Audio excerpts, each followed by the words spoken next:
caríssimos irmãos, eu sou o Leandro Cajado e você está no canal Ascese Catequese. Bom, depois de nós explicarmos a base do que é a ordem e do que é o matrimônio, cabe-nos uma explicação para você que namora, para você que já está pensando em casar e que talvez tomou ações e atitudes devido à cultura, né, do país, a normalidade com que nós fazemos algumas coisas e tomamos algumas ações, e muitas vezes a gente não olha o namoro e o noivado como um caminho vocacional. E é aqui onde está o problema. Porque como a gente não olha como um caminho vocacional, a gente olha apenas como uma diversão. Né? O namoro é um momento de divertir-se, né? E aí começam os erros, né? Que aí cria-se uma mentalidade, talvez podemos dizer assim, utilitarista, onde um olha para o outro e fala: eu te uso, você me usa, mas a gente se gosta, então está justificado. Isso para quem não está nas ficadas por aí. Porque para quem está nas ficadas por aí, ou chamam de outra maneira, esse utilitarismo está muito mais claro.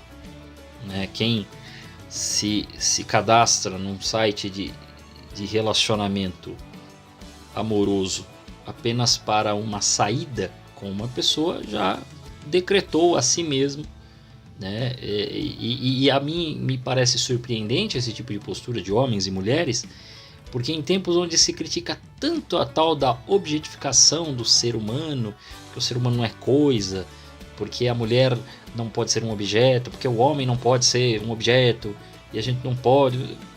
E aí de repente, com tanta críticas e tudo mais, nós começamos, ao invés de resolver isto e procurar aquilo que é o mais maduro para o ser humano, a gente acabou permitindo que as paixões tomem conta de nós. E então nós nos aventuramos por aí. Mas é lógico que quem está nessa farra não quer nem namorar, porque já vê como um compromisso e a pessoa não quer nem se comprometer. E esse é o grande problema. Primeira coisa, você como católico, né, um cristão, precisa entender que existe uma relação, e a gente vai fazer aqui uma analogia entre o sacramento da ordem e do matrimônio, para você entender qual é o papel que se assume em cada um desses momentos. Né? Mais do que é pecado, mais do que, olha, nós vamos dar aqui uma base para você entender o que é cada fase, até você chegar ao casamento, para você entender porque que não dá para pular etapa. Aos pais que têm jovenzinhos que já estão querendo se aventurar na vida sexual aí, você já precisa fazer uma primeira cobrança. Fala: meu querido, você precisa, para fazer coisas que os adultos fazem, assumir a responsabilidade de um adulto, né? E aos adultos pararem de ser criança e achar que as ações não têm consequências.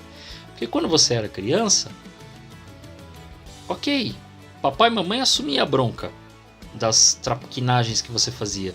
Hoje você não quer assumir, né? Então a tal da sua luta por anticoncepcionais, né, seja masculinos ou femininos e tudo mais, ela nada mais é do que uma infantilidade sua, né, que não quer que a realidade aconteça, né? E aí, para justificar isso, você alega uma suposta liberdade da mulher para matar o bebê no ventre, ou uma suposta liberdade masculina para fazer o que quiser e não se responsabilizar por nenhum ato, nem pela própria moça ou por um filho que aí venha. Então pode ver que são tudo um bando de gente irresponsável, né? Mas eu não imagino que você seja assim, até porque você está me acompanhando aqui, você está acompanhando o curso, mas talvez nunca tenha percebido o quanto a resposta do jovem: mas a gente se ama tanto, ela é tão vazia, né, quanto um balão na hora que você vai embora, acabou. Não tem né? O ar se perde rapidinho, né? Não tem peso esse argumento dele.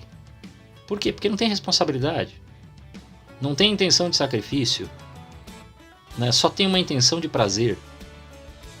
E aí para os adultos há uma infantilidade também, porque ele quer ser aquele menininho que ele era com 14, 15, 16 anos. E ninguém assume a responsabilidade, né? E aí depois ninguém quer assumir quando engravidou. Aí todo mundo quer correr. Então há uma irresponsabilidade de vários lados. E há também uma falta de reflexão de muitas famílias de não olhar essa situação e não conversar, né? E aí achar normal, porque mas hoje é assim. Não, peraí, meu filho.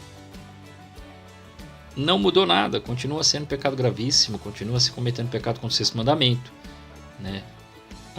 Leandro, mas eu fiz, e agora? Como é que eu vou falar? Ué, você fez, já fez, então agora você precisa sabiamente mostrar o quanto foi burrice isso daí, né? O quanto, né, eu escuto às vezes algumas pessoas dizendo assim: se eu tivesse a cabeça que eu tenho hoje, né? Pessoas da minha idade, às vezes um pouquinho mais novo, um pouquinho mais velho, e voltasse né, na juventude com a cabeça que eu tenho hoje, eu ia ficar com muito mais pessoas. Não, vou dizer para vocês, eu talvez ficaria com um mínimo, talvez não ficaria com ninguém, talvez com uma ou duas, né? Se um namoro não der certo, mas não mais que isso. Não, mas namorou, ficou, todas essas aventuras, bobagem, infantilidade. Aí você vai percebendo o quão irracionais foram as suas decisões, a quantidade de corações que você machucou, que você se machucou por aceitar às vezes certos convites.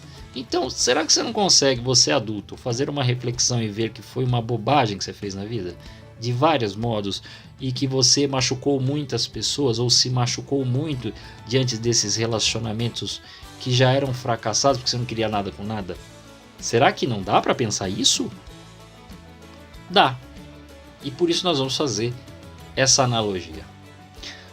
Para se chegar ao sacramento da ordem, o jovem primeiro analisa, começa a ser atraído pelo olhar.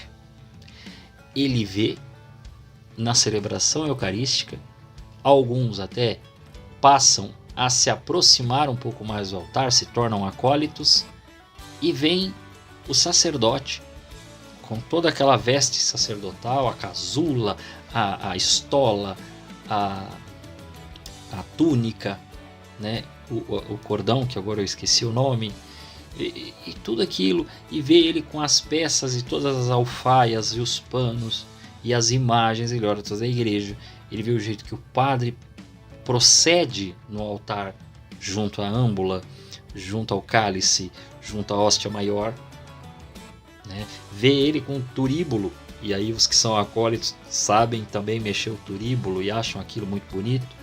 Ele começa a entender o significado do altar. Ele olha tudo aquilo e ele diz: isto é belo, isto é bonito. E ele se atrai por aquilo.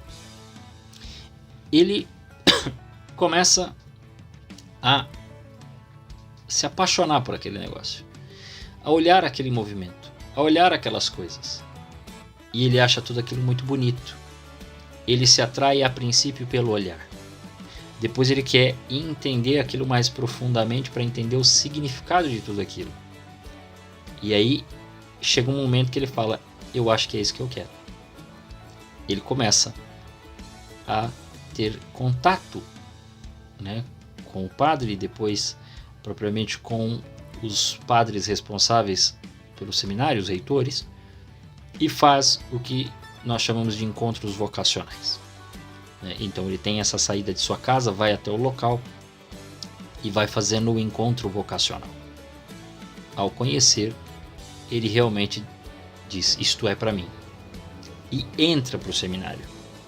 O seminário será um tempo de conhecer, de se tornar mais íntimo, no sentido de contato, de conversa, de aprendizado, mas ele não vai queimar etapa.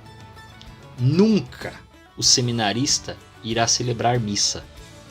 O seminarista será preparado para celebrar a missa. O seminarista irá aprender os fundamentos daquilo que é necessário para ser um bom padre, daquilo que é necessário para celebrar, daquilo que é necessário para a aproximação com a comunidade, né? Daquilo que são as consequências de seus atos como padre. Ele vai entender os fundamentos teológicos e filosóficos. Ou seja, ele vai criar uma relação de amizade mesmo com aquilo que ele pretende ser, com aquilo que ele está se relacionando, que é a própria igreja. Ele terá os momentos muito burocráticos, ao qual ele vai ter que estudar, ele vai ter que fazer, ele vai ter que escrever, ele vai ter que ter dias que são dias comuns. Mas ele terá dias onde ele estará em celebrações, em festas, em momentos em que ele terá uma grande alegria por estar ali e por estar naquela caminhada. Ele vai dizer, puxa, realmente eu estou no lugar certo. Até que vai chegar o momento que ele vai se formar na filosofia e na teologia. E aí ele decide, lógico, que junto com a igreja, que vai conversar com ele, que vai avaliar, que vai conferir e vai dizer assim, hora de dar um passo à frente, não é? Precisamos nos preparar para esse sacerdócio. E então ele se torna diácono. E esse diaconato, ele também vai agora com muito mais, né, vamos dizer assim, velocidade, com muito mais força, expressar, já quase lá, agora com uma veste muito mais apropriada, muito próxima do sacerdócio, né, ao qual vai ficar claro, né, quem olha vê que a estola do diácono, ela é diagonal, né, ela não é central, né, ela é aqui na diagonal. Algumas roupas são muito parecidas. Ele está se preparando para o grande compromisso. E então é marcado a data da sua ordenação. Para a sua ordenação, ele faz toda uma preparação. A família é convocada, né? Inclusive sua mãe, seu pai, todo mundo, mas tem um papel da mãe ali. E eis que chega o dia. Há uma celebração. Ele recebe o sacramento da ordem, ele dá o seu sim, e a partir daí ele já não é mais um diácono, já não é mais um seminarista, agora ele é um padre. E então ele terá de cumprir todas as funções como sacerdote. Será um pai espiritual, terá sua família espiritual e arcará com as consequências do seu sim. Pois bem, isso é igual ao matrimônio, né? Se você entendeu o que eu falei até aqui, você já percebeu que o casamento deveria ser a mesma coisa, o matrimônio. Vamos analisar o matrimônio? Bom, o rapaz está num lugar... Eu vou contar o exemplo a partir de um homem, tá?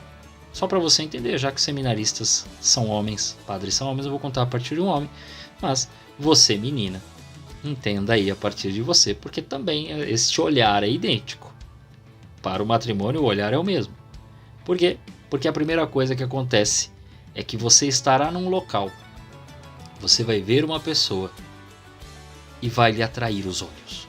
Você se atrai primeiramente visualmente, né? E aqui é o gosto de cada um, né? A pessoa vai olhar e vai dizer, é bela, é belo, né? Algo atrai por algum motivo, pela conversa, pelo visual, pela roupa, pelos gostos, ao qual a pessoa, de repente, puxa, até poderia conhecer há um bom tempo, mas nunca tinha olhado com este olhar, né? O rapazinho talvez participava da missa já há muito tempo, chegou lá, 14, 15, 16 anos, de repente um dia, pum, nossa, isso é belo, foi pro seminário, foi fazer o encontro vocacional.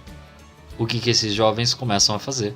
Começam a fazer uma amizade, começam a ter um contato, começam a conversar. E começam a ver coisas entre si, coisas que eles gostam, coisas que eles acham legal. Começam a conversar e aquilo parece que realmente ela é legal, né? Puxa, ele conversa tão bem. Nossa, ele gosta da mesma coisa do que eu. né? E às vezes até gosta de uma bobeirinha que atrai a pessoa fica, nossa, também gosta disso, caramba, olha como a gente combina, né? Começa a ver combinação em tudo. E então, num certo dia, eles chegam à conclusão de que vale a pena investir. O rapaz vai lá e pede a menina em namoro, a menina aceita. Oh, que maravilha, estamos namorando. O namoro é igual ao seminário. O namoro é um tempo de amizade. É um tempo que, se do seminário é de estudo, é um tempo, aspas, né? Muitas aspas aqui. Mas é um tempo de estudo, de conhecer quem? Tudo que está ao redor dessa pessoa.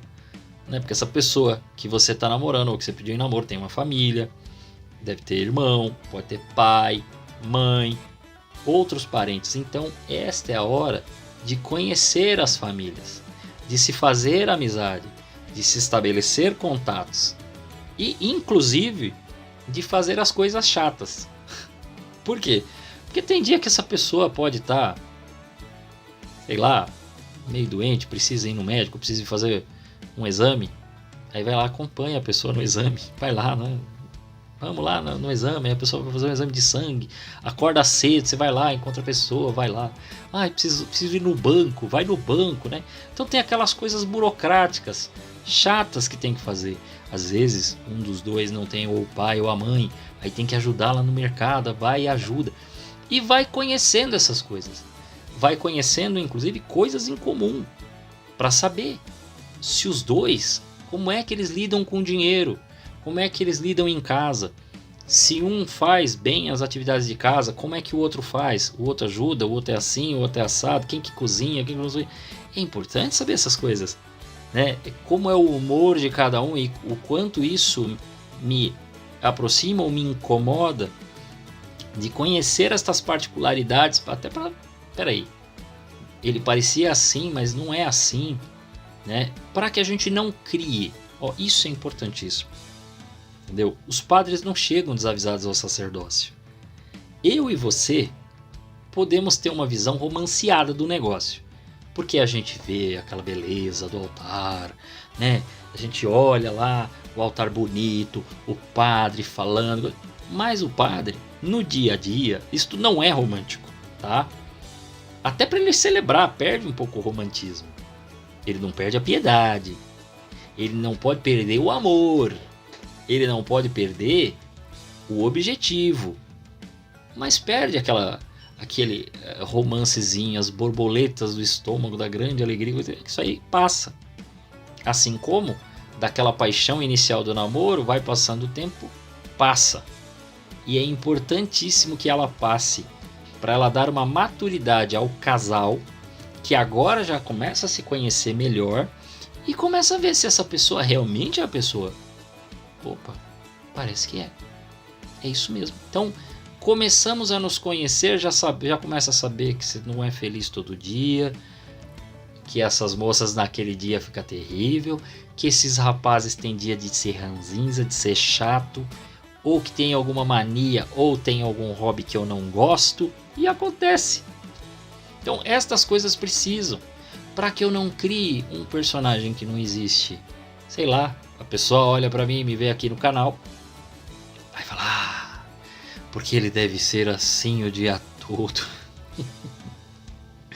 Ele, sei lá o que a pessoa pensa, né? E aí cria um personagem baseado no que eu apresento aqui no canal.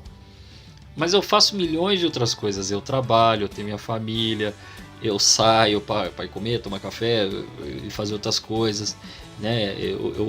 Eu atualmente, né, moro aqui, né? Eu morava em Jandira, moro em Osasco e tudo mais. E faço minhas coisas, então tem minhas outras correrias além do canal, né? Aí a pessoa fala, nossa, agora que eu descobri, o Leandro gosta de videogame. Nem jogo tanto quanto gostaria. Gostaria de jogar mais, não consigo jogar tanto quanto gostaria. Né? Eu gravo as coisas, faço negócio, trabalho e o videogame uma vez por mês e olhe lá. Mas a pessoa cria um personagem que não existe, né? Porque a pessoa às vezes, sei lá, me viu num dia fazendo piada, contando piada, dando risada, imagina um comediante, né? Porque eu tenho facilidade para fazer imitação, acha que eu passo o dia todo fazendo imitação. Então, o bom do namoro é a pessoa sair dessa ilusão, né? Então, se você começou a namorar, conheça bem a pessoa, conheça as manias e conheça as coisas que a pessoa faz em determinados momentos, mas não faz sempre, entendeu? Então, o que você me vê aqui, eu não crio um personagem, mas não dá para eu ser eu inteiro, eu tenho facetas, né? E eu não tô procurando namorado agora, hein? É bom avisar. Mas não é uma criação de uma personagem aqui para atrair pessoas, não. Mas ao mesmo tempo, não é o todo. Então existem partes, a gente fica meio que fragmentado. Muito bem. Descobrir realmente quem é a pessoa, as frescuras, as chatices, óbvio que eu estou falando só coisa ruim, né? As manias, as coisas que me irritam, mas apesar de tudo tem tantas coisas boas ela, que eu quero ficar com essa pessoa e eu acho que a gente pode dar um passo à frente. Aí vai lá e fala, quer casar comigo? Aí vem o noivado. O que é o noivado? É igual ao diaconato. O diaconato dura quanto tempo? 1 ano? 1 ano e meio? Acho que não mais do que isso. 1 ano e meio, 2. Eu acho que nem isso, nem chega a 2. Acho que chega a 1 ano só. Mas vamos dizer que chegasse a 1 ano e meio, 2. Ok. O noivado não pode ser um segundo namoro. Então, entendi. O que é um noivado? É a preparação para o casamento. O que é o diaconato? É a preparação para o sacerdócio. Então as coisas estão linkadas aí. Tempo de conhecimento, tempo de preparação e finalmente. Aí é esse tempo do noivado, né? É lógico que isso já começa a ser conversado durante o namoro. Assim como o seminarista já está se preparando para ser padre, ele não está se preparando para ser diácono. E quem namora não está se preparando para ser noivo, está se preparando para casar. Então o que você começa a fazer? O que o seminarista começa a fazer para o sacerdócio? Ele está estudando, ele começa a entender como funciona, o que é, e ele faz todas as preparações. Então, no caso de quem vai casar, faz as preparações inclusive financeiras para ter uma casa, para pensar em filhos, para pensar como é que vai ser depois, onde vai morar, como vai ficar a família. Tem que pensar nisso. Então, quando chegar no noivado, já é uma preparação para casar. Então, você pede o noivado já com data de casamento marcado. Ah, eu não fiz isso. Tá bom, não fez. Agora vamos ver quem ainda não está nessa fase para que faça. Noivado é isto. É preparação para casamento. Não é segundo namoro, namoro 2.0. Isso aí não é noivado. Então, namora, conhece, se estabelece, define as prioridades, define metas, veja o que vocês querem, conheçam bem a pessoa e a família da pessoa para depois não reclamar. Para falar, ai, é tóxico, ai, é violento. Então, já veja essas coisas aí e se for, sai fora. Entendeu? Para não ficar arrumando encrenca. Mais encrenca, né? E aí, tenha os pés no chão, determina a meta, confirma o que você quer, vamos ver o que a gente pode. Precisamos alugar, precisamos comprar, ok. Aí vai lá, estabelece as metas, coisa tá andando, tá muito bem. Ah, agora a gente pode pensar no casamento. Então agora é pro casamento? Noivado. Aí marca o casamento e faz todo o tempo de preparação, que aí é chamar as pessoas para ser padrinho, né? Avisar a família, se preparar o coração, saber para onde vai para o lua de mel, onde vai ser a igreja que vai fazer a celebração do matrimônio, conversar com o padre, né, responder lá os votos, porque quando você sentar com o padre para o matrimônio, você passa por uma entrevista antes. E o padre vai fazer algumas perguntas, né, antes mesmo lá do matrimônio em si, mas antes ele já faz uma preparação. Peraí, deixa eu saber, mas vocês pretendem ter filhos? Segundo o que a igreja diz, vocês pretendem... O padre faz essas perguntas. Aí chega o tão esperado dia, que é uma celebração, assim como tem a celebração da ordem, vai ter a celebração do matrimônio, ao qual, diferente do padre, hein? Quem celebra são vocês. No caso da ordem, quem celebra é o bispo, mas o padre precisará dar o sim dele para a igreja. A igreja está dando o sim para ele, a noiva, e ele que se tornará a persona Christi, né? Vai dizer o sim para a noiva. Então aí é o dia de vocês se juntarem e celebrarem este dia tão especial. É isso. Vocês entenderam agora?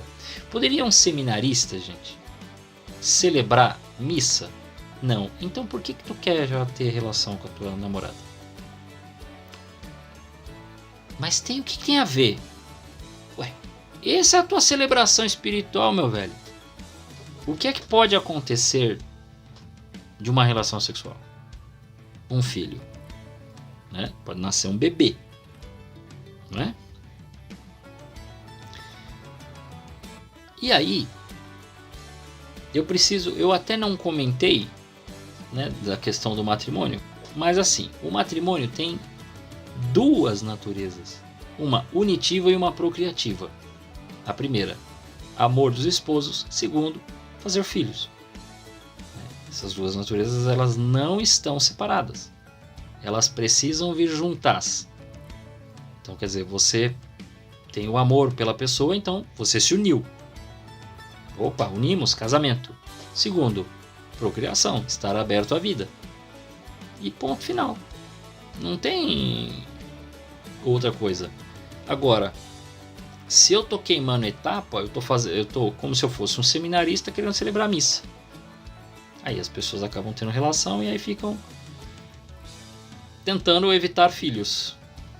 Mas como é que funciona isso?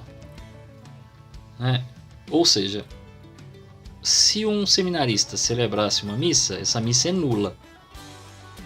Você está tornando irregular os seus atos de amor pela pessoa.